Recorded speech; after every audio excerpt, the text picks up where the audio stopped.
как сейчас помню. Обед. Сижу в холле одного из корпусов университета, листаю Twitter и читаю, что Xiaomi представила свой первый смартфон по программе Android One. Xiaomi Mi A1.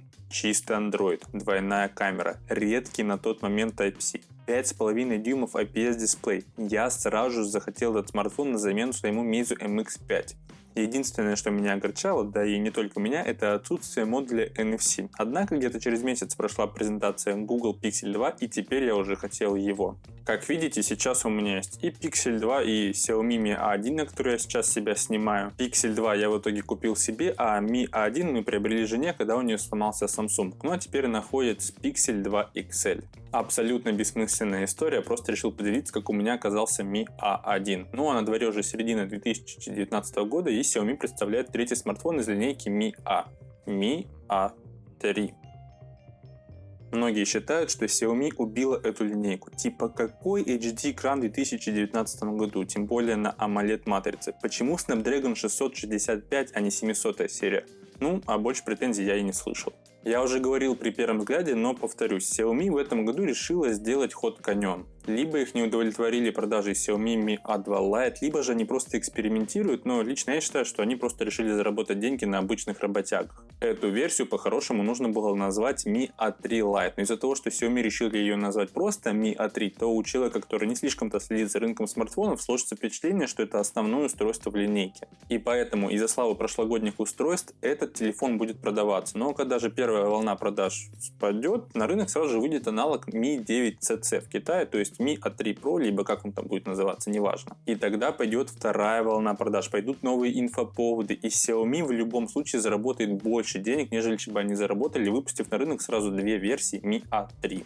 Ладненько, с этим разобрались, ну а что там с самим устройством? Основной корпус Xiaomi Mi A3 выполнен из пластика. Всего есть три основных цвета, это классический серый, синий и белый. Я бы его назвал небесным. На фотографиях выглядит красиво и стильно. Я же себе купил синюю версию. Выбор был либо серый, либо вот этот вариант. Я выбрал, как мне показалось, более интересный цвет и не прогадал. Это нереально красивый смартфон. Переливы на солнце создают всевозможные волны на задней стороне устройства, и когда вы впервые достаете этот телефон из коробки, то где-то минуту играетесь только с этими переливами. В комплекте со смартфоном также идет силиконовый чехол, в нем хоть и видны переливы, но уже не так хорошо. Кнопки громкости и питания располагаются на правом торце. Слева гибридный лоток для двух сим-карт или одной симки и карты памяти. Снизу располагается основной динамик, микрофон и Type-C для зарядки. Если вы подумали, что здесь нет 3,5 мм джек, то не переживайте, он располагается сверху одновременно с микрофоном для шумоподавления и фирменным для Xiaomi IK-портом для управления бытовой техникой. Лично я предпочитаю, чтобы вход для наушников был снизу. Мне кажется, что так удобнее носить телефон в кармане и слушать музыку через наушников. Но спасибо хоть на том, что он здесь остался. Если вы думали, что следующим пунктом традиционно пойдет разговор про дисплей, то нет, мы про него поговорим в самом конце. Что по производительности и автономности? В Mi A3 стоит 11-нанометровый процессор Qualcomm Snapdragon 665, 4 ГБ оперативной памяти и, что более интересно и самое важное, как по мне, 64 или 128 ГБ памяти UFS 2.1. Я уже снимал видео о производительности, там все наглядно показано. Из-за того, что память здесь стоит флагманская, то скорость чтения файлов выше в 2 раза по сравнению с тем же Mi A1. И из-за этого телефон быстрее открывает приложение, быстрее подгружает кэш, и вообще все, что связано с файлами, будет работать заметно быстрее, чем на любом другом среднебюджетном телефоне с более дешевой памятью. В общем и целом телефон работает крайне приятно, лагов нет, как я уже сказал, приложения открываются быстро и скролл плавный. После перехода с флагмана на этот телефон я реально не ощутил дискомфортно при самом обычном повседневном использовании. Как говорит MKBHD, good phones are getting cheap, cheap phones are getting good. Что касается игр. Из-за того, что Snapdragon 665 достаточно новый чипсет, то такие игры, как PUBG, на момент записи еще не оптимизированы под него, и сейчас из коробки доступно максимум 30 FPS даже на самой низкой графике. Хотя, если судить по бенчмаркам, то этот телефон сможет спокойно потянуть 60 FPS, остается только ждать оптимизации от разработчиков. Но с той графикой, что и сейчас, за чуть меньше чем час игры FPS ни разу не просел, и телефон даже толком не нагрелся, я специально играл без чехла. В Xiaomi Mi A3 установили батарею на 4030 мАч и связки с неперегруженным чистым андроидом, HD плюс разрешение, 11-нанометровый процессор и AMOLED матрица, автономность просто офигительная. При моем сценарии, когда у меня постоянно был включен Bluetooth и геопозиция, яркость была практически на максимальном уровне и нон-стоп был 4G либо Wi-Fi, телефон стабильно показывал 7 плюс часов экрана. Это при том, что я проводил различные тесты. Также я снимал в день минимум по 30 минут, и потом все вот эти фотографии и видео у меня в фоне загружались в Google облако. Также я еще в день просто минимум разговариваю по часу. В общем, если вы активный юзер, то Mi A3 вам по-любому будет хватать до конца дня. А если вы немножко попользовались утром, потом на работе чуть-чуть попользовались и вечером, то вам по любасу хватит его на 2 дня, это 100%. А это также хорошо, потому что чем меньше циклов перезарядки, тем дольше будет жить батарея в целом. Что по поводу камер. Всего в Mi A3 стоит 3 модуля, хотя по-хорошему третий просто как приставка. Основной на 48 мегапикселей, 8 мегапикселей ширик и 2 мегапикселя типа для помощи в портретной съемке. Но, как я уже сказал, это пустышка просто для маркетинга. Всю работу в портрете выполняет софт. Если модно ставить по 3 камеры во флагманы, но там третий модуль это полноценный телевик, то будем ставить по 3 и в средний бюджет. Главное, чтобы было, люди будут хавать. Тем не менее, фотографии на Mi A3 получаются очень достойными. Кто не видел, я также сделал полноценный обзор камеры и сравнил Mi A3 с Mi A1 и Google Pixel 2 XL. Если для вас в Mi A3 главное эта камера, обязательно посмотрите это видео, ссылка будет в описании. В общих словах, во-первых, на Mi A3 можно установить качественный мод Google камера без костылей и танцев с бубнами, поддерживаются практически все режимы, не лагает и в целом делает фотографии быстро. Но и родная камера в Mi A3 также порадовала, достаточно функциональное, качество днем такое же, как и в Google камера. Напрягает в ней только то, что запускается она медленно и затвор также занимает слишком много времени. В тандеме Google камера и родная я использовал ее так. Основные фото днем и вечером на Google камера. Портреты людей как на основную, так и на фронталку также можно делать в Google камерах, хотя основная в этом плане ничуть не хуже и в отличие от Google камеры умеет делать портреты животных и предметов. Видео лучше снимать в родном приложении. Во-первых, есть поддержка Full HD 60 кадров в секунду, а также нормально работает электронная стабилизация. Панораму и замедленное видео также лучше делать в родном приложении. Я бы сказал так, если бы родное приложение камеры работало быстрее, то потребность Google камеры не было бы, потому что, во-первых, нет геморроя переключения между двумя приложениями камеры, а во-вторых, качество родного приложения реально классное. Я не ожидал, что Xiaomi так сильно спрогрессирует мобильные фотографии. Реально молодцы. Лаунчер в Mi A3 практически один в один идентичен Google Pixel. Я не нашел каких-то больших косяков в адаптации чистого Android для Mi A3. Все элементы выглядят органично, шторка адаптирована для каплевидного выреза. Из плюсов и минусов при использовании Mi A3. Мне непонятно, почему левый экран Google Now даже при принудительном включении темной темы все равно остается светлым. На том же Pixel там с этим все в порядке. Также, если на Mi A3 или, например, на Google Pixel 2 мы можем вызвать шторку просто свайпом сканера отпечатка пальцев, то так как на Mi A3 у нас сканер обычный убрали и сделали под экранный сканер, то эта возможность пропала. А альтернативу, например, вызову шторки просто свайпом сверху вниз, ее не завезли. И что касается самого сканера под экраном. После того, как я сделал обзор Galaxy A50, я понял, что подэкранный сканер это не очень-то и круто. Они медленные, и у них очень часто возникают ошибки, по крайней мере в среднебюджетных смартфонах. В случае с Mi A3 я забил большой палец правой руки 3 раза и удачных срабатываний случается где-то 80+%.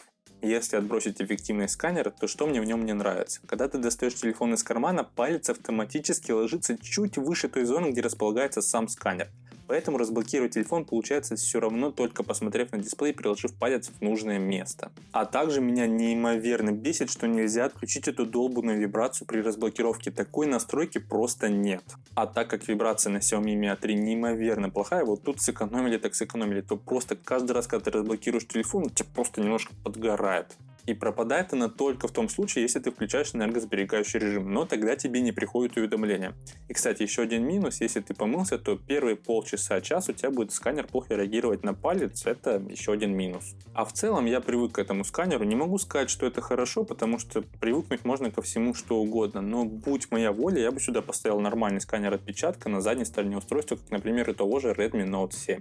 Кроме сканера, конечно, есть еще и разблокировка по лицу, но он работает чуть ли не хуже, чем подэкранный сканер. Во-первых, занести можно только одно лицо, а во-вторых, ты должен идеально совпадать с загруженной фотографией, чтобы телефон разблокировался. Иногда он даже пишет: поднимите брови выше, типа, чтобы он меня разблокировал, и ты такой: чего вообще, что за фигня? Хорошо, что хоть стандартную разблокировку через Smart Lock не выпили, она работает в разы адекватнее и намного стабильнее. Еще пару нюансов перед дисплеем. В текущей версии прошивки, потому что я не думаю, что здесь проблемы какие-то с железом, у меня плохо работает модем. И если дома со стабильным Wi-Fi соединением у меня как бы не было особых проблем, везде работает более-менее стабильно, то вот на улице у меня страницы грузились так, как будто бы я сижу на 2G, хотя в шторке показывает полноценное 4G.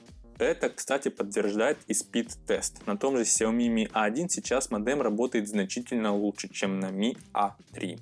И также для некоторых приятная новость. На Xiaomi Mi A3 работает полноценное радио. То есть вставили наушники и все, радио будет работать. Поэтому если вы любитель 103 FM, то этот телефон точно для вас. Ну а теперь перейдем к дисплею, потому что вокруг этого ведется больше всего споров, если кто-то произносит фразу Xiaomi Mi A3. Смотрите, я провел с этим телефоном на постоянной основе уже больше недели. Вопрос: доставило ли мне дискомфорт разрешение? А я напомню, что разрешение составляет HD+, то есть 1560 на 720 точек. И так как тут стоит AMOLED матрица и есть Pentile, то есть неравенство между друг другом зеленых, красных и синих субпикселей, и таким образом снижается четкость картинки, то принято подобные матрицы ставить минимум Full HD, чтобы картинка смотрелась нормально.